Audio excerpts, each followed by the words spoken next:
बांग्लादेश में भले ही अंतरिम सरकार का गठन कर दिया गया हो, लेकिन अभी भी वहां हिंसा थमने का नाम नहीं ले रही।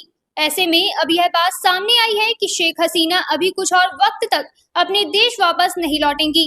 भले ही लंदन में हसीना को एंट्री ना देने की खबर सामने आई हो, लेकिन अब उनके बेटे ने हसीना के वीजा को लेकर बड़ा अपडेट दे दिया है। तो वहीं बांग्लादेश में हसीना की सबसे बड़ी विरोधी खालिदा जिया को रिहा कर दिया गया है, जिसके बाद उन्होंने भारत से जुड़ा एक बड़ा बयान दिया है। शेख हसीना के बाद अब बांग्लादेश के चीफ जस्टिस ने भी अपने पद से इस्तीफा दे दिया है। नमस्कार दोस्तों, स्वागत है आपका TFD इंडिया लाइव में। मैं पूर्णिमा मेहरा और आज हम बात करेंगे कुछ प्रमुख खबरों पर। बांग्लादेश में शेख हसीना के बाद अब वहां के सुप्रीम कोर्ट के चीफ जस्टिस आबिदुल हसन ने अपने पद से इस्तीफा दे दिया है। प्रदर्शनकारियों ने शनिवार को ढाका में सुप्रीम कोर्ट को घेर लिया। इसके बाद चीफ जस्टिस सहित सभी जजों को 1 घंटे के भीतर इस्तीफा देने को कहा गया। इसके बाद अब वहां चीफ जस्टिस के इस्तीफा देने की बात भी सामने आई है। बांग्लादेश में प्रदर्शनकारियों की इस हरकत से यह तो साफ है कि वहां अब लोग इतने ज्यादा आक्रामक हो चुके हैं कि ना तो सरकार उनके सामने कुछ कर पा रही है, ना प्रशासन और ना ही सुप्रीम कोर्ट। ऐसे में वहां आम इंसान के साथ क्या हो सकता है, इसका अंदाजा आप खुद ही लगा सकते हैं। इस वक्त बांग्लादेश में आम लोगों की मदद के लिए पुलिस भी नहीं है। वहां पुलिस स्टेशनों से पुलिस फरार बताई जा रही है। बांग्लादेश में नोबेल पुरस्कार विजेता मोहम्मद यूनुस ने अंतरिम सरकार के प्रमुख के रूप में शपथ ली है। बांग्लादेश में नई सरकार का गठन हो चुका है। ऐसे में चीन ने बांग्लादेश की अंतरिम सरकार का स्वागत करते हुए कहा कि बीजिंग दोनों देशों के बीच आपसी रणनीतिक भागीदारी को मजबूत करने के लिए तैयार है। संयुक्त राज्य अमेरिका के विदेश मंत्री एंटनी ब्लिंकन ने भी मोहम्मद यूनुस के नेतृत्व में बनी नई सरकार का स्वागत किया है।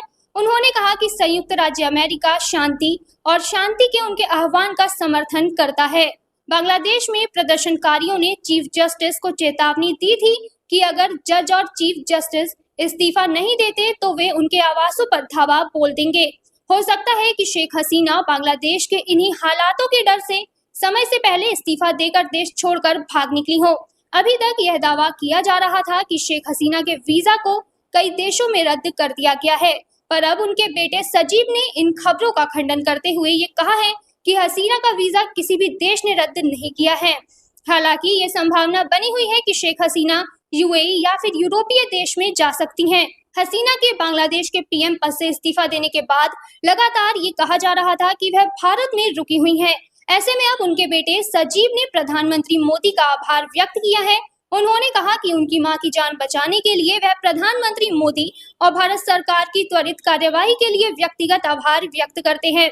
हालांकि शेख हसीना की सबसे बड़ी विरोधी खालिदा जिया ने शेख हसीना के भारत होने की बात पर अपनी प्रतिक्रिया दी है। बांग्लादेश नेशनलिस्ट पार्टी का कहना है कि हसीना का भारत में रहने का फैसला उनका और भारत की सरकार का है।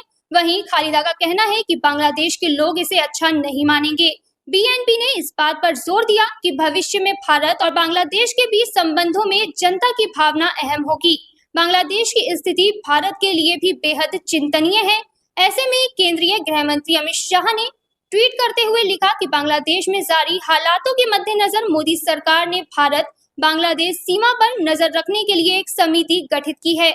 यह समिति बांग्लादेश में अपने समकक्ष अधिकारियों के साथ संवाद बनाए रखेगी ताकि वहां रहने वाले भारतीय नागरिकों, हिंदुओं और अन्य अल्पसंख्यक समुदाय की सुरक्षा सुनिश्चित की जा सके। इस समिति की अध्यक्षता AGD सीमा सुरक्षा बल पूर्वी कमान करेंगे। गृह मंत्री ने ये स्पष्ट किया है कि सरकार हर संभव प्रयास करेगी ताकि बांग्लादेश में भारतीय और हिंदू समुदाय के हितों की रक्षा की जा सके।